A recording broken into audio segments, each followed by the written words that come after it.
Anda kembali di G20 Forum CNBC Indonesia, The Futures of Indonesia Energy Transition, dan acara ini terselenggara berkat kerja sama CNBC Indonesia dengan PT Bayan Resources Tbk. Dialog masih kita lanjutkan terkait mengenai peran serta Indonesia dalam transisi energi bersama dengan Direktur PT Bayan Resources Tbk Bapak Alexander Eri Wibowo yang hadir di studio. Kemudian ada Wakil Direktur Utama PT TBS Energi Utama Tbk Pandu Syahrir, kemudian Managing Director and Head of ESG Finance Asia Pacific Asian Investment Banking Division MUFG Bank Ltd, Colin Chan, dan juga sudah hadir bersama dengan kami di sini melalui sambungan Zoom juga Pak Rahmat Kaimudin, Deputi Bidang Koordinasi Infrastruktur dan Transportasi Kemenko Marves RI. Tadi saya sudah mengawali diskusi terlebih dahulu begitu ya dari para pelaku, kemudian juga dari sisi funding dari MUFG. Saya mau ke Pak Rahmat deh, Pak Rahmat. Kalau dilihat dari sisi percepatan energi transisi Indonesia ini kan banyak atau budgetnya cukup besar ya, 1 triliun US dollar hingga 2060 untuk pembangkit EBT, kemudian dan juga transmisi ya. Seperti apa sih update-nya saat ini terkait investasi di tanah air untuk mendukung target net zero emission yang dicanangkan pemerintah ini, Pak Rahmat? Ya, terima kasih. Jadi mungkin yang pertama saya harus sampaikan bahwa ini saya di sini sebagai mungkin pribadi ya, ini pendapat pribadi saya karena teman-teman juga di kementerian lain banyak yang lebih dekat lah dari sini dari level teknis baik itu di LHK maupun juga di Kementerian SDM ya. Tapi secara umum memang intinya mengenai transisi energi ini adalah sesuatu yang sangat penting buat kita ya. Ini adalah salah satu dari G20 timnya Indonesia. Nah, dari sini tentunya kita juga lihat bahwa dari berbagai sektor sudah dilakukan berbagai macam roadmap, inisiatif dan sebagainya. Jadi mungkin saya sampaikan dulu pertama ya, kalau kita cerita net zero atau energy transition ini, kita nggak hanya cerita tentang power sector atau electricity gitu, tetapi juga kita juga berbicara tentang misalnya transportasi ya. Transportasi ini salah satu yang big emission, terus industri juga, terus juga household. Jadi mungkin splitnya itu kira-kira ya sekitar 40% dari power generation, ya 25 gitu dari transportasi, 25 dari industri, 10 dari household. Kira-kira begitulah ya, mungkin plus minus berapa persen. Nah kalau dari dari pemerintah sendiri mungkin dari power sector ini saat ini dari teman-teman di PLN juga telah mempersiapkan di RUPTL-nya untuk mulai membangun sampai 2030 ya cerita, mulai membangun EBT gitu ya. Di situ cukup signifikan sekitar 20,9 gigawatt. Kemudian beberapa waktu yang lalu juga kita telah mengeluarkan Perpres mengenai EBT ini dan di situ juga cukup clear bagaimana kita menginginkan untuk melakukan restriction mengenai pembangkitan tenaga listrik yang berbasis fosil. Tentunya hanya yang strategis yang kita perbolehkan dan mempunyai dampak positif ya di ekonomi Indonesia, dan juga itu pun diminta sudah berhenti di 2050 untuk operasional yang baru-baru ini gitu ya, yang baru-baru untuk di ini. Kemudian juga telah kita sampaikan bahwa emisinya pun harus diturunkan.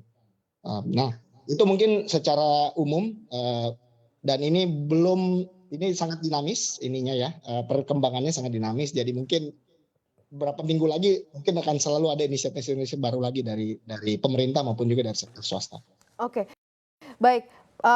Tadi mungkin ada beberapa yang saya note ya Pak ya, rincian investasi EBT di seluruh panas bumi 49%, kemudian aneka EBT 32%, bioenergi 18%, sisanya 1% dari investasi di bidang konservasi energi ya. Kalau dilihat ini mana yang menjadi daya tarik dari investor asing yang cukup besar, Pak Rahmat? Maaf, tadi agak putus-putus sedikit, boleh diulangin pertanyaannya? Oke. Kalau kita lihat dari sisi rincian investasi di EBT ini kan ada di sektor panas bumi sebesar 49%, kemudian aneka EBT 32%, bioenergi 18%, sisanya 1% juga berasal dari investasi di bidang konservasi energi ya Pak. Kalau dilihat dari yang sudah ada ini Pak, sektor apa yang paling banyak menjadi incaran investor asing Pak? Kedengaran, sorry. Oke, baik. Ini tampaknya ada sedikit terputus. Kita akan perbaiki dari sisi audio begitu ya. Kalau dari Anda melihat seperti apa nih Pak Alex? Khususnya sih sebenarnya untuk ke Karena tadi sudah disampaikan juga beberapa dukungan nyata juga yang dari perbankan pun, funding pun juga fokus di sana, walaupun sebenarnya kalau dibilang demand ada tapi ternyata nggak begitu besar, belum cukup ada kesadaran mungkin dari beberapa perusahaan atau mungkin kitanya gitu ya dari sisi Indonesia sendiri. Nah, seperti apa sih sebenarnya dukungan atau langkah nyata perusahaan saat ini mungkin dilakukan dari Bayan sendiri ya untuk menuju ke net zero emissions ini atau untuk penggunaan EBT ke depannya, termasuk concerns mungkin untuk menggerakkan pengguna nantinya ya Pak, karena kan banyak yang bilang katanya kalau energi baru terbarukan hasil akhirnya nilai keekonomiannya masih belum bisa terjangkau begitu ya untuk masyarakat luas. Ya. Kalau kami sebagai perusahaan yang memang fokusnya adalah mining, artinya kegiatan core keahlian adalah mining dengan pembangunan infrastruktur, ya, seperti pembangunan jalan, pelabuhan dan yang lain sebagainya. Sehingga yang saat ini kami bisa lakukan pada saat ini adalah dengan menerapkan teknologi ramah lingkungan yang dapat mendukung operation di lapangan, misalkan seperti penggunaan genset. Di sini kami sudah menerapkan penggunaan genset secara hybrid antara genset dengan menggunakan diesel dan solar power. Kemudian dari armada-armada truk kami, gitu ya, kami menggunakan armada yang lebih efisien, irit, artinya terjadi pengurangan emisi daripada penggunaan armada-armada seperti truk itu, gitu. Itu yang bisa kami lakukan saat ini. Sedangkan kalau untuk berbicara market, artinya itu kan kita sebagai power producer ya. Kalau power producer tentu saat ini yang saya pahami adalah marketnya adalah masih industri ada, dan kemudian paling besar adalah dari PLN secara off taker ya. Itu kurang lebih. Tapi sebagai perusahaan mining kita dapat menerapkan efisiensi energi ya untuk mendukung program ramah lingkungan. Ada atau tidak keikutsertaan dari masyarakat juga untuk apa istilahnya dari sisi perusahaan meningkatkan awareness ya ke masyarakat bahwa kita harus move energi kita harus bertransisi ke yang lebih bersih gitu. Sejauh ini Bayan support seperti apa untuk masyarakat luas? Ya, artinya kita setelah mengenalnya di daerah ring kita sendiri ya, misalnya di daerah Kalimantan Timur dengan penggunaan solar light ya, solar power di rumah-rumah kita akan perkenalkan mulai tahun depan gitu ya. Saat ini di penggunaan jalan-jalan juga masih. Memang kendalanya kalau solar itu adalah di intervensinya itu, jangka waktunya itu masih menjadi kendala. Tapi sehingga bisa dilakukan dengan hybrid lah, dengan fosil. Dengan fosil, hybrid antara fosil dan green energy begitu ya Pak saat Alex, ini yang kita pikirkan satu. Tapi nanti akan full di sana. Yang penting step up langkahnya juga sudah terlihat begitu ya. Langkah awalnya sudah dilakukan juga oleh perusahaan. Oke, sekarang saya mau ke Mr. Collins. Mr. Collins, I will like to ask you some things. Like we know that funding is one of the biggest factors that determine the success of energy transitions right now. How is MUFG contributions in succeeding and supporting energy transition accelerations to achieve net zero emission target, especially in terms of funding? Yeah, two points. Thank you very much for that question. 2 points. One is that about 4 weeks ago, the Net Zero Banking Association released their guidelines to transition financing, and that was a committee led by MUFG. And then last week we released our own white paper on transition financing. So MUFG is committed to transition financing. The tricky part, obviously, is that transition financing means that you need to take on existing assets in order to be able to transform them, and hence the word transition, into greener financing. And the jury is still out in terms of how people look at these particular assets. One point I'd like to sort of bring up is that as a bank, we're all committed to reducing our finance emissions targets. And if we look at our finance emission target, that includes considering what we have on our balance sheet as co-financing. If you take transition finance asset on board, that means you will have to necessarily increase, at least temporarily, your net emissions for a bank, and hence the tricky part of that. The financial institutions right now are thinking about how we consider that. The there are various solutions to that. One is that we consider these assets separately from the other assets because we can say these are in transition. I think this is a very good solution. I think this is one of the ways that we are looking at it, and we will be considering this in light of how these assets are going forward. But it is a very big issue. The number of assets that require transition finance is enormous. I mean, just looking at the footprint, not only in Indonesia, but also throughout Asia. India has a large number of coal-fired power projects, and so does China.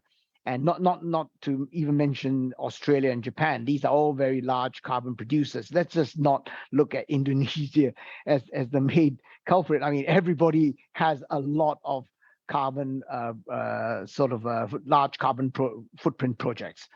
MUFG itself is already tackling this issue.